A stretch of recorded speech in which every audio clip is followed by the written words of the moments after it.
Good day, this is Teacher Rowan. I'll be your guide in exploring Google Apps for education, for teaching and learning. In Google for Education, teachers can connect and collaborate easily while staying on task. It gives teachers the freedom to spend more time personalizing the learning experience and less time managing it. Students can learn essential skills such as 21st century problem solving, which they can use it in their future careers. As such, the accessibility features will also help and assist every learner to do their best work. Google offers different useful applications that we can use to connect education to technology. This will help our teachers as a 21st century educators to innovate and find ways on how to make teaching and learning more exciting, engaging, effective, and flexible to the demands of the society. Let's re-explore the education experience by discovering new angles to create, collaborate, and communicate as one. Para sa bata, para sa bayan, at para sa guro. Ang pagkatuto huwag gawing komplikado. Sulong edukalidad.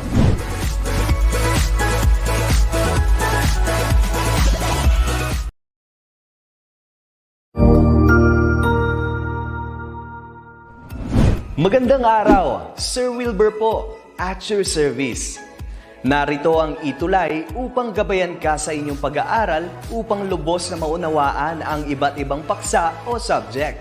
Ang ETUlay ay isang free online tutorial class na pinangungunahan ng ICT's Educational Technology Unit sa pamumuno ni Undersecretary Elaine Del P. Pascua. Ang programang ito ay hindi lamang para sa mga bata, kundi ito rin ay magsisilbing gabay sa mga magulang at mga guro kung paano nila ituturo o gagabayan sa bawat asignatura ang kanilang mga anak o mga estudyante. Sa kasalukuyan, ang self-learning module mula sa rehiyon ng Calabarzon at kilala sa tawag na Pivot ang ginagamit sa ating ETUlay online class. Kaya ano pang hinihintay ninyo? Ihanda na ang inyong mga ballpen o lapis, papel o kwaderno at samahan kaming itulay ang pagkatuto para sa bawat batang Pilipino. Sama-sama tayong magtutulungan para malampasan ang mga hamon sa panahong ito. Halina't matuto kasama ang inyong online tutor sa oras na ito.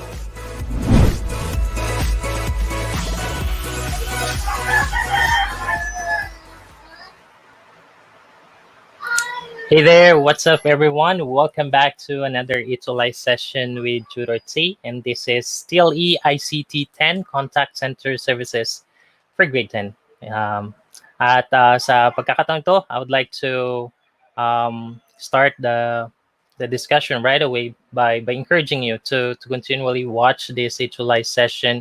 At the same time, all of the contents and episode that we have on DepEd TV with our subject contact center services for grade 10. And I believe that whatever skills that you're learning from this session will be helpful, not just in the contact center industry, but also in any other industry out there that you would like to be in the future. And I'm so grateful for your presence, for watching this ETUlay session, and I hope you would keep watching this program from ETUlay. So today I decided to include week 5 to this. I decided to include week 6 to this discussion because we missed a session. I think it was 2 Fridays ago. Na-miss natin yung isang session kaya magka-catch up tayo para tuloy-tuloy din yung ating inline din yung ating discussion with your classroom discussion, right? So, ayan. So, products and services, again, ang ating pag-uusapan. After this, mag-proceed na tayo sa ating more on skills na, yung interactive communications, more on mock calls na in the coming weeks. And I also like to, speaking of mock calls, I also like to apologize for last week's session because my voice was audible in the mock call. But when I reviewed the online upload of the session, the voice of the customer wasn't audible at all.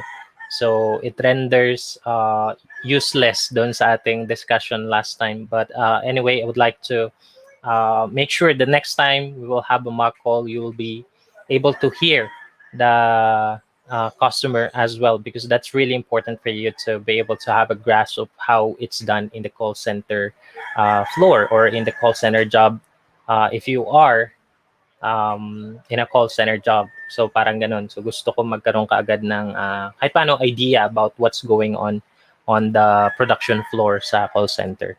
Okay? And so ang ginagamit natin for this ETUlay session ay module from SDO Pasig. It was shared to me by one of my co-teacher broadcasters because gusto niya akong tulungan na mas maging maganda yung content. And I found their modules very helpful in my preparation for my DepEd TV lesson. And if you happen to have no module that is the same with this one that I'm using, I think it's just fine because it's not the DepEd official module yung pinapakalat nationally, but it's a module being used in SDO Pasig, and it's a really good module, and it has the content that will really help you better understand the BPO industry. Kaya I would like to acknowledge yung ating mga authors na gumawa ng modules, ang ating writer doon, si Ma'am Karen F. Estrada, editors, si Ma'am Rachel C. Figuracion, and she is as well the reviewers, si Ma'am Rachel Figuracion. And siguro hindi ko na basahin lahat because it would take time, but I hope you could see their names through the leadership of their OIC Assistant School Division Superintendent, or their OIC School Division Superintendent, Ma'am Eva Lu Concepcion A. Agustin. Ayan, so yun yung management team. Ayan. Okay, so we have Jonas Saragosala. Thank you for tuning in. Hi din sa'yo. Hi, Jonas. Okay, so let's have a recap of our previous lesson. Last week we talked about financial services, and we learned that it's about financial regularities in the in a company where they hire a third company, a BPO company, to do their financial or some of their financial regularities. Right? So we had discussed yung dalawang what do you call this? Dalawang service under that category. And those are billing and collections. And gusto kong i-review sa inyo or matest if you could still remember what we had discussed last week. Kaya all you have to do with this review is that you would hit like if it's billing, and you would hit heart if it's collection. So where the item falls into or falls under, kung saan siya under, i-like mo kung under siya na billing, or i-heart mo, heart, if under siya ng collections. Okay? So, you know the drill. Let's go. Okay, yung unang item natin, explain current billing status. Who does that? Billing ba? Or collections? I think it's pretty obvious, right? Okay, so it's a like. All right, that's under billing. Number 2, call for overdue accounts. Okay, so kapag my customer who avail a particular service or product, and they availed it via subscription or via installment, and hindi siya nakabayad on that particular day, so that's what we call overdue account. So ibig sabihin, unpaid bill. So sino ang tumatrabaho ng mga unpaid bill? Okay, let's see. Under ba siya ng billing or under siya ng collections? Right? So let's see what we got here. I think it's under, not I think, I'm pretty sure it's under collections. All right? So that's a heart, so under collection. And so if you are tuning in, just hit like and what do you call this? Yung heart, diba? Heart emoji. If you think hit like if you think it's billing, and if you think it's collections, just hit heart, okay? All right, so number 3, check outstanding balance. Who does that? Checking outstanding balance. So someone would call in to the call center and would ask for his or her outstanding balance. So anong department ang tinatawagan niya? Tumatawag siya sa department na it's a like or a heart. I think it's a like. Oh, so like siya. So under siya ng billing. So how about number 4, clarify due date payment. So if you have question about when is your due date, because sometimes when we avail product or subscribe to a service, we typically don't pay attention to what's the date we need to settle our bills. So sometimes we pretty mixed up the dates. So minsan nakakalimutan natin. So tatawag tayo ngayon dun sa company, dun sa hotline na binigay niya, and we will land into anong department 'yon kapag tumawag tayo. Okay? Clarify due date payment.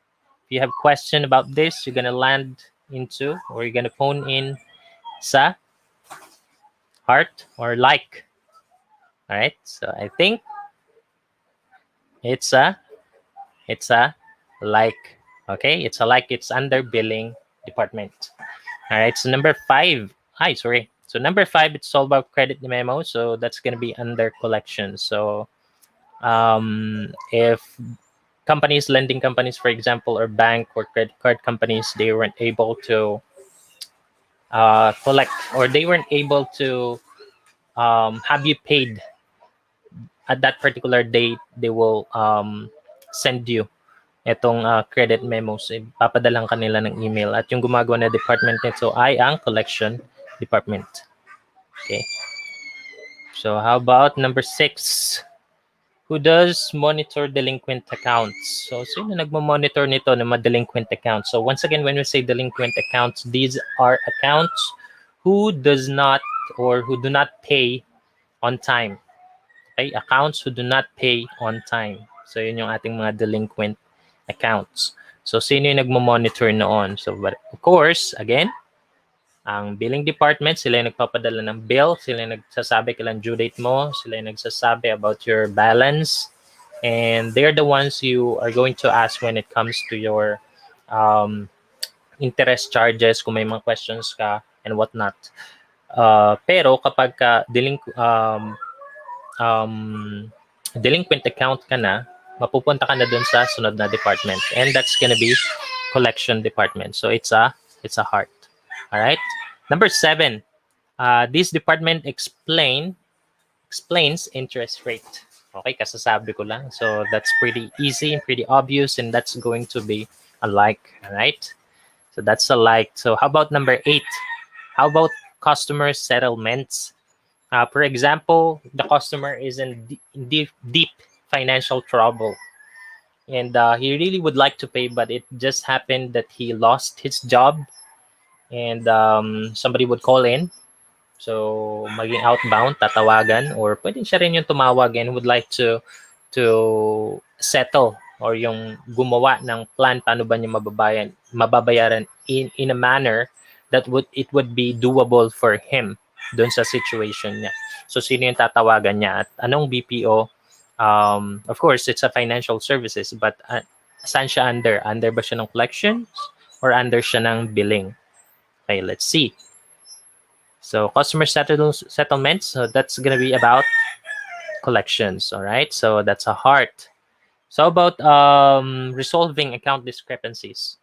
So kapag may parang when you avail the service, the agent explained it to you and you understand it that way, but there are things that you didn't catch during the discussion, so you are confused and you want to resolve that account discrepancy. So tatawag ka ngayon. So saan ka naman maglaland again? Is that under billing or under collection? Okay. Hi, Maria Teresa Telia, my wife. Happy Mother's Day, watching from Ternate, Cavite. So thank you so much for supporting this program. I hope there would be more participants online. So again, so when it comes to resolving account discrepancy, let's see what Maria Teresa, my wife, would answer. So is that a heart or a like? So it's like if it's billing, or heart if it's collections. So hello lang daw. Sige. So, so this one is gonna be a like, or no, it's about collections or a heart. All right. So resolving account discrepancy, that's gonna be collection. So how about account receivables? So account receivables, these are again unpaid pero hindi pa siya due. So saan yun? Unpaid pero hindi pa due. So saan department? Sinong department yung nag-handle niyan sa financial services? So that's going to be a like or billing. All right. So we're done with the recap, and I hope you guys are learning. You guys are being inspired, and someday you would definitely, or you would decide to be part of the BPO industry. It's a very rewarding industry, and the only reason that I think I stopped working in the BPO industry because the office that I was working back then was really far away from my place here in Ternate. It's in Alabang. It's really hard for me to travel every day, and I don't want to board the house because I do have kids, and I have my wife, and I need to take care of them during the day. And it was really hard for me. It's more on the environment, but right now the situation that we have working from home, it's pretty viable to really work in a call center industry. So that's my encouragement to each one of you watching this session. You could really get a good job in the BPO industry that would pay you nicely. Okay. So for today's episode or session, we're going to talk about technical support or help desk, sales support, and client-specific products. So client-specific product should be discussed in the next session, but I decided to include that one because I think we could only we can just focus on the most important thing, and you do have your teacher would like to, for sure, would like to complement the program. Actually, this ETUlay session is just a supplement to your actual subject or actual teacher. Yun. So support ito para sa inyo para mas maka-catch up kayo with the lesson. So what are our expectations for this week? So I'd like you to be able to identify the additional products and services offered in the business process outsourcing industry. And second, I want you to learn the task involved in technical, sales, and client-specific products. So dun sa tatlong yun, dapat alam mo yung mga tasks involved so that when you apply in a call center job, you know what's your target job or what particular category you would like to apply in. All right, so letter C or number 3. Now, objective natin for this session is that you value the significance of BPO industries, because throughout our discussion, you'll see what crucial role that customer service representative and the BPO industry in general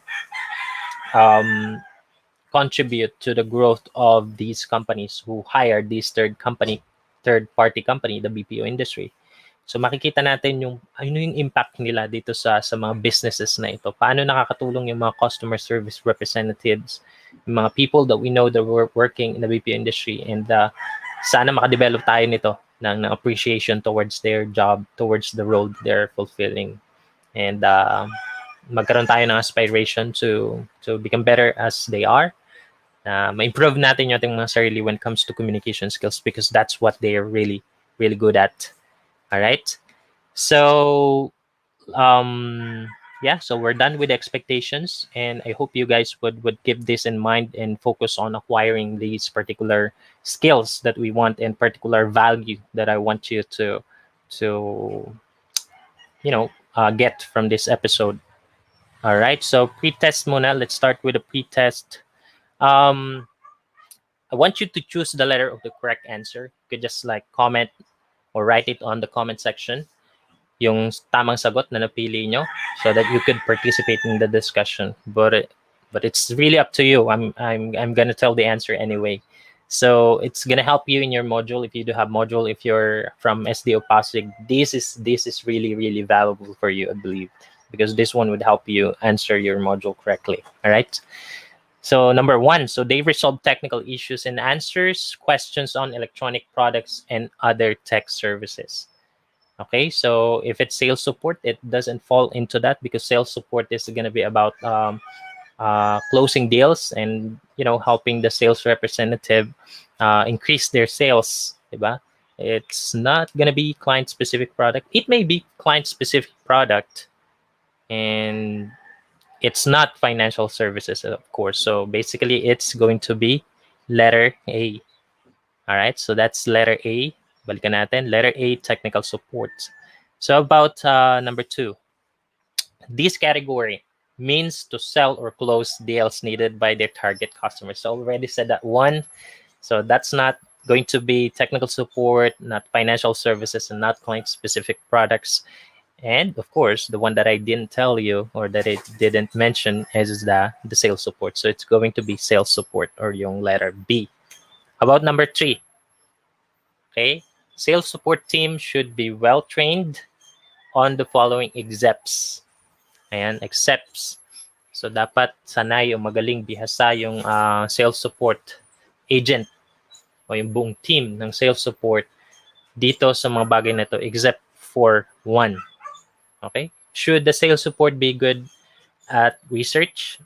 Of course, they have to be good at research, because we'll discuss later on. Should they be good in troubleshooting? Should they be good in decision making? All right, they should be good in decision making. Okay, that's one of the competencies that their employer are asking them to have. This good decision making skills. And letter D, interpersonal skills. Going to discuss that one later on, but I would like to give you a bit of nugget. When you have a interpersonal skills, you are really good at communicating to people. Okay, really good at building good relationship and rapport to other people. All right, so the only skill that is not required from a sales support agent or sales support team in general is troubleshooting, because that one is required for technical support agent. All right, so letter B, we will exclude letter B there.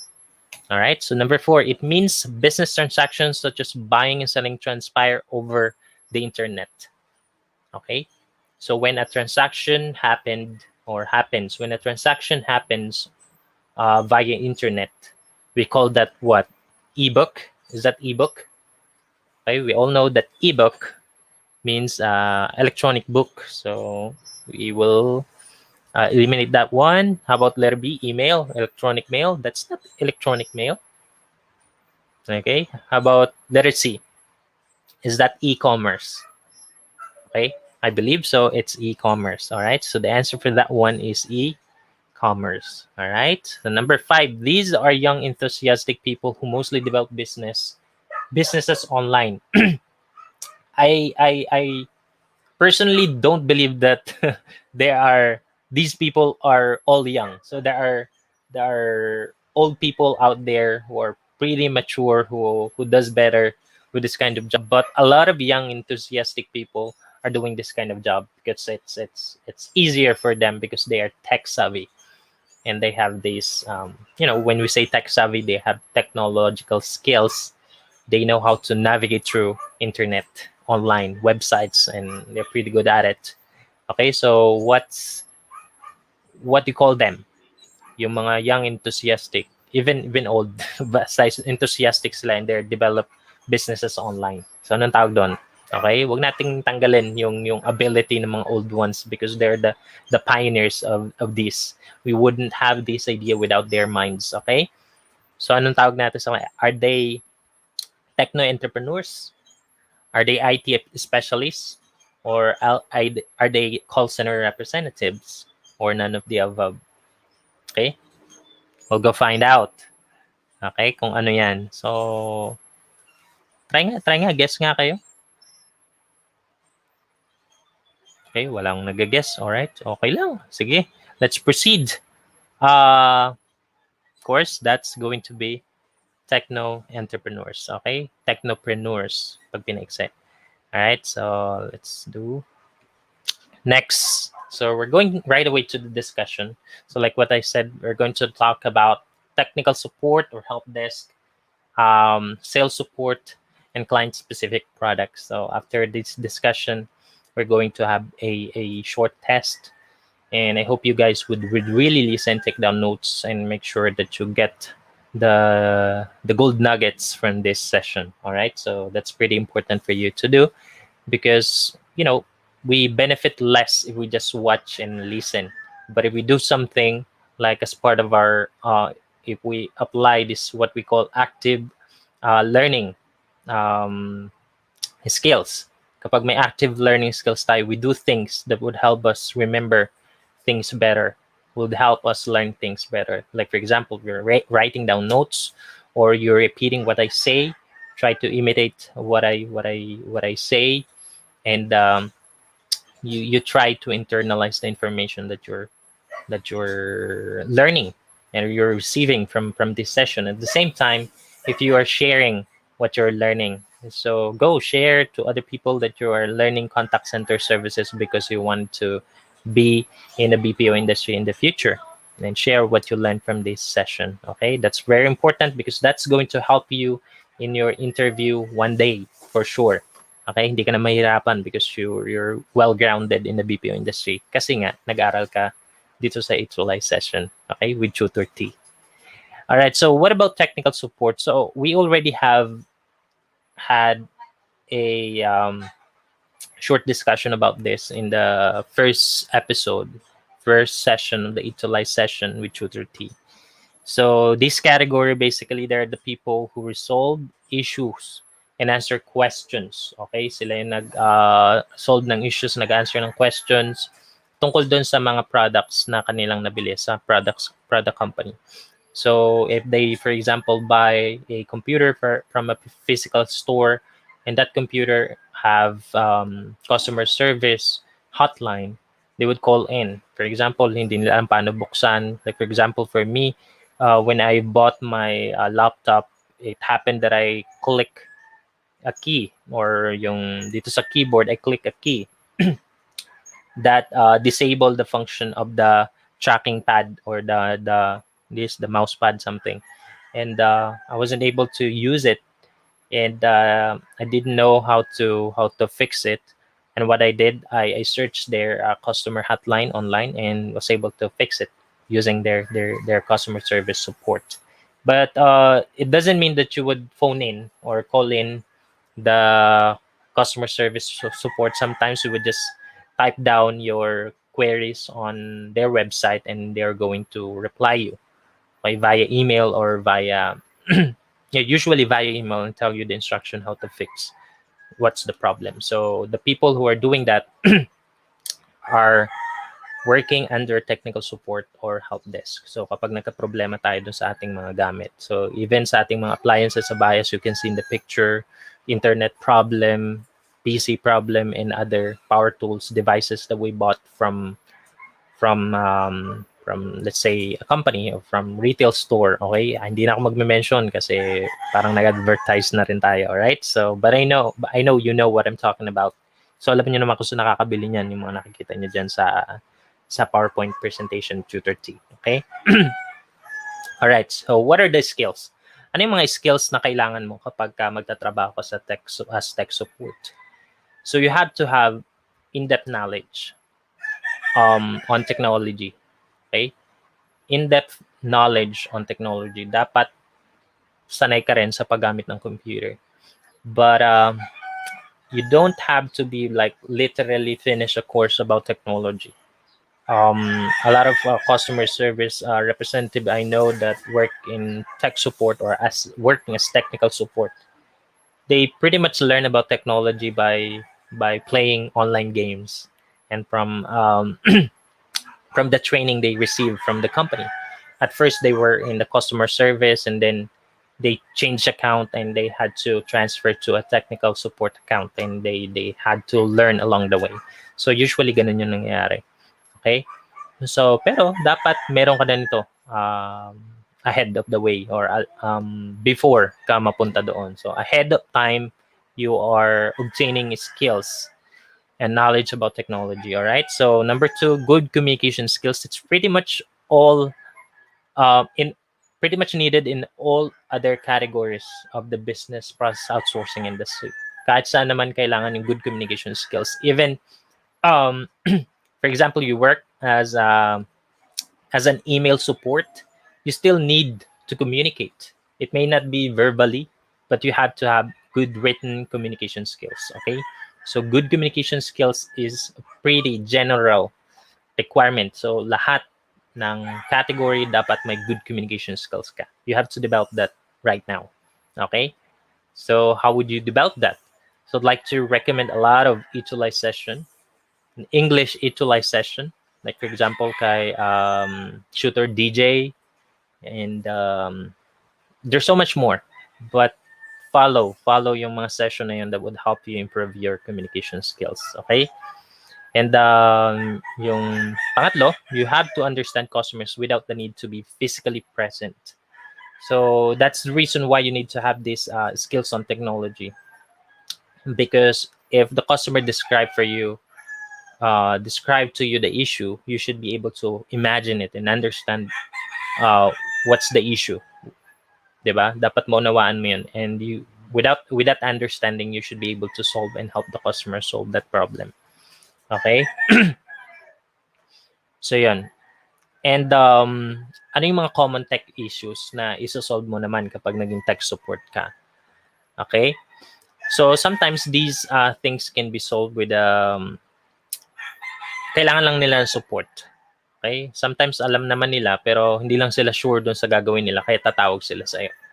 So kailangan lang ng konting gabay. Okay? Ano itong mga trabaho na ito? Troubleshoot computer hardware and software. So yun yung una. Pangalawa, assessing information. Assistance in assembly and its usage. So kapag may bago silang equipment, binili na from a local store doon sa kanila, and they have hard time assembling the equipment, and they are worried about making something that would, let's say, destroy the warranty of the product. So they would call in, ask you questions regarding the assembly, because that's pretty important. So warranty registration as well. So yon, benefits and proper handling. Okay, so yun yung mga issues na isosolve mo as a tech support. And you don't have to worry because you're gonna be provided training in the future if you're gonna land a job in a tech support category. All right. So next is sales support. Already told you earlier that they're the ones who help sales representatives sell or close deal. So sa iba't ibang kumpanya, pwedeng iba-iba rin yung function nila. Sometimes they're the ones who does the function of a sales representative, or sometimes they are the back office helping the sales representative close deals. So let's say they're the ones who's emailing, who's sending follow-up emails to the customer or potential customer. They're the ones generating leads, ganon, and they're the ones searching for market, for people or particular group in the population that would buy the product. So they're the ones who do that. So yun, depende sa company kung ano yung task na ipapagawa. And that is the reason why I included the client specific products, because this one may fall into client specific product because they do specific need of their client. So again, yung client, ito yung kumpanya kung saan yun yung nire-represent mo. Yung customer, ito yung mga tao na kausap mo on the other end of the line. Ito yung mga end user ng product. Yung client mo, sila yung gumagawa o sila yung retailer ng product. So parang ganun yung trabaho. So you know that the client are the one you work for. Customer, sila yung tinutulungan mo. Okay? So ganun. So yung kausap mo. So client, ikaw, tapos yung customer. Okay? So sana nagets mo yun. Sana malinaw yun, no? All right. Okay, just want to say hi to my mother-in-law. Happy Mother's Day. She's watching from Dagupan City. Ayan. Si Luigi Soriano Perez as well, watching from, okay, hindi niya nasabi yung kanyang location. But thank you for watching. Salamat sa pagsubaybay. I hope this one would help you as well. Okay? So, yun yung sales support. How about ano naman yung mga skills na required sa isang sales support? So, dapat magaling ka sa decision making. And then, well-trained ka sa product value. So, you know the value of the product. You have an in-depth product knowledge of the product that you are going to help sell, or that you're going to sell if you're acting as sales representative. But if you're working in the back office and you're a support, like a literal sales support, dapat alam mo yung value ng product. So you know what's the market it would fit in. Okay? Saang market, or where's the market that your product would fit in, para alam mo kung saan ka magkukuha ng mga leads na i-generate mo. So you have to be good at that. So research skills, that's part of it. You have to understand well your product and understand well your market. Okay? And then yung huli, yung interpersonal skills. So once again, interpersonal skills, ito yung kakayahan mo na makipag-communicate well with people, understand well people, and therefore you're going to build good relationship with them, good relationship and rapport sa kanila, because you're such a good communicator. Okay, so you have a nice personality, you are professional, so lahat doon pumapasok yan sa interpersonal skills. So Luigi Soriano Perez from Tansa, Cavite. All right, thank you for telling where you're from. All right, sige. So how about ano naman yung task involved na ginagawa ng sales support?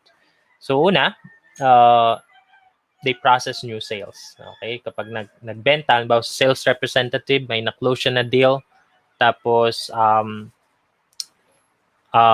let's say mag-isip tayo ng product, let's say nakabenta ng sasakyan. Okay? Nagbenta ng sasakyan, binayaran, or let's say amortization or yung hulugan. So, yung sales support, siya yung tutulong para i-process yung mga, yung sales na yon.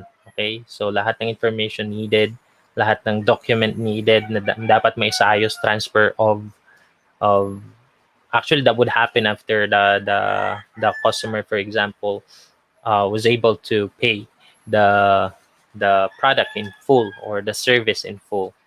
So, yun, processing new sales and then manage communication between the sales team and the clients. Okay, sales team, the ones who's yung mga sales representative, the client. I think in this context, the client that they're referring to is the buyer or the consumer. But once again, sa BPO industry, ang kliyente, ito yung kung saan ka nagtatrabaho, ano yung nire-represent mo na kumpanya. For example, when I was in a BPO industry, I was representing a healthcare company in the US, and yun yung client namin. Tapos yung customer, those are the patients that we are dealing with, yung mga problema nila, mga gusto nila, mga concerns nila, ganun. Okay? So yung pangatlo, monitor customers' accounts. So yan. So this is pretty much related with collection and billing as well. Kapag nga yung sales mo, for example, is napunta doon sa tinatawag na amortization, yung maghuhulog sila monthly, or depende sa settlement na, it could be once a year or every 6 months, every month, or every week maghuhulog, depende doon sa settlement. Alright? Okay, so provide report needed by the sales team. Ayan. So back office job again. So, mga report needed by the sales team. So, that's the reason why you need to have a good research skills.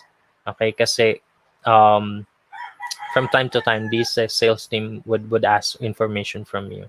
And keep track of the sales target. Okay? So, importante siya sa mga company na gumagawa nito, because they pretty much goal-driven. So, dapat alam nila how they're going sa buwan na ito para alam nila ano yung mga target nila, how many sales they're lacking to get to that goal na gusto nila dun sa isang buwan, let's say, or in a year. So, yun yung trabaho nila. It's more on back office job. Okay?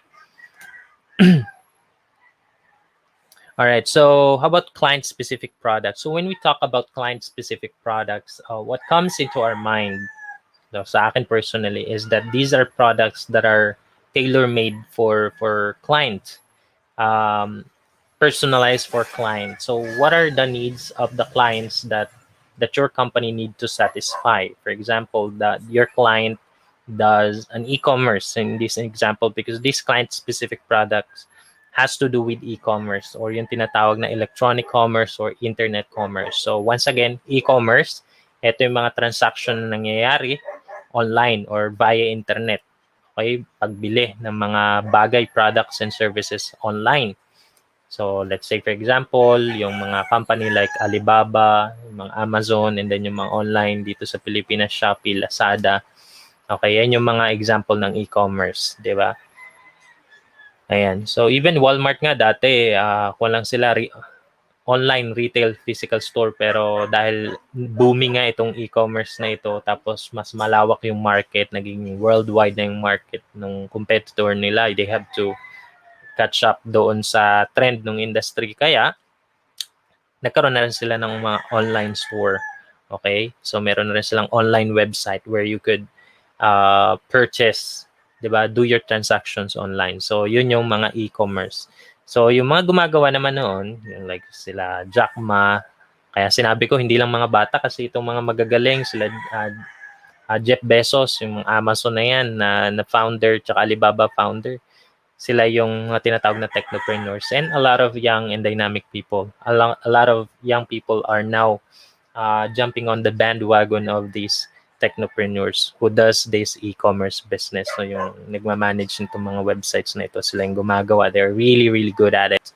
So they are technologically savvy. So that's why they can do this particular job. All right. So where does BPO come in doon sa client-specific products? So typically, yung ginagawa kasi nila is that they want to personalize, make sure that the service and product has a customer impact. Ibig sabihin, it's a matter of competition kasi dito sa mga client na ito. So, kailangan personalize yung product nila, kaya kailangan ng customer service. So, kapag may online store, for example, bumili ka sa Amazon, and then they have these virtual assistants, doon nagpo-fall doon sa category na yun, who does the function of this customer service para may mapagtanungan yung mga tao, because it's really hard to trust ngayon online. Daming scammers, di ba? If you have a customer service representative that the customer could call in anytime, that the amount of trust that it adds to these customers would be huge. Sobrang laki. Okay? Yung trust na mabibuild noon. At mas babalik sila doon sa online store mo or doon sa website mo if they can reach out to customer service. If they have problem with the product, it's easy, for example, for refund process. 'Di ba? Kasi nga doon pumapasok yung BPO industry. So customer service and yung sales support yung nagpo-fall under the client specific product. So ito yung again, yung BPO company na nagki-cater doon sa particular or doon sa need ng mga client para ma-personalize yung products nila para pag lumabas sa market, tugma-tugma doon sa gusto ng target customer nila. So outsourcing customer service to handle orders, to answer queries is an effective way in dealing online businesses. So, ito yung nag-spell ng success tsaka failure. Kapag wala silang customer service representative, kadalasan mahina yung kumpanya. Pero the more the company is known, yung mga website nila, they have this customer service representative that would handle queries about dun sa product. Alright? Ayan. So, let's proceed right away to the pause test. So, tingnan natin kung ano yung naalala nyo. So, it means to help sales representative to sell and close deals. Okay, let's see. Ano ba yung sagot dito? Number 1 means to help sales representatives to sell and close deals. Ito ay sales support. Okay? Sorry. And they are a group of individuals who help customers to resolve technological issues in products and services. I click it right away, but that's technical support. So medyo mali yung placing. How about number 3? This skill means having good communications toward people. Ayan. So kakasabi lang, ano yung inter-something skill na yon. Okay? Ano kayang skills na yon? Ayan. Interpersonal skills. Nagkapalit. Nagkapalit yan silang dalawa, ha? So yung number 2, yun yung technical support. Tapos yung interpersonal skills, yung number 3. Ayan. Pasensya naman, nagkakamali rin tayo. Diba? So about number 4, this is a common benefit of hiring third-party company in e-commerce. Okay? Common benefit. Okay? Ano ba yung common benefit na yan? Dami. So, siyempre, mas magiging successful sila. May advantage sila na personalize yung kanilang mga products. At the same time, they could focus more on their income-generating task. Okay? So, pero ito yung pinaka-importante, yung customer satisfaction ng ating mga customers because the product they're purchasing have this customer service representative, customer support hotline, di ba? So, the more they have that, the better the experience of their customer. Okay? So, ano yung ibig sabihin na again ng e-commerce under client-specific products? E-commerce is commercial transaction made online, okay, via internet. Okay, so yan yung purchasing online. All right, so that's gonna be all for this week's session. And next week's session, it's going to be about interactive communication. And I hope I'm going to be able to fix the problem that we had when it comes to our mock call last week. And next week we'll have mock call. If you want to join in the mock call, you could message me personally if you want to participate. All right. So I hope you guys would stick around and learn more from the upcoming ETUlay session. So there's going to be the next tutor coming up. Okay. And that's it for today. Once again, I'm Tutor T, and this is Contact Center Services for Grade 10 students.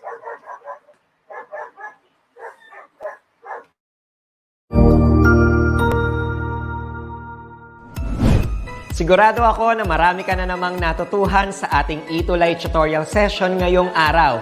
Tandaan, ito ay hindi lamang para sa ating mga mag-aaral, kundi pati rin sa ating mga minamahal na guro at mga magulang na kaagapay natin para maituloy ang pagkatuto sa kabila ng nararanasang pandemya. Patuloy ding sumubaybay sa DepEd TV para sa mga araling ginawang video episodes. Mapapanood ito mula Lunes hanggang Sabado, alas 7 ng umaga hanggang alas 7 ng gabi sa inyong mga telebisyon. Abangan sa Lunes mula 1:00 ng tanghali ang iba pang aralin sa ating ETUlay free online tutorial session sa Science. I-like and subscribe at manatiling nakasubaybay sa ating ETUlay tutorial session sa DepEd Edtech Unit FB page at Educational Technology Unit channel sa YouTube at sa DepEd Tayo at DepEd Philippines social media accounts. Paalam!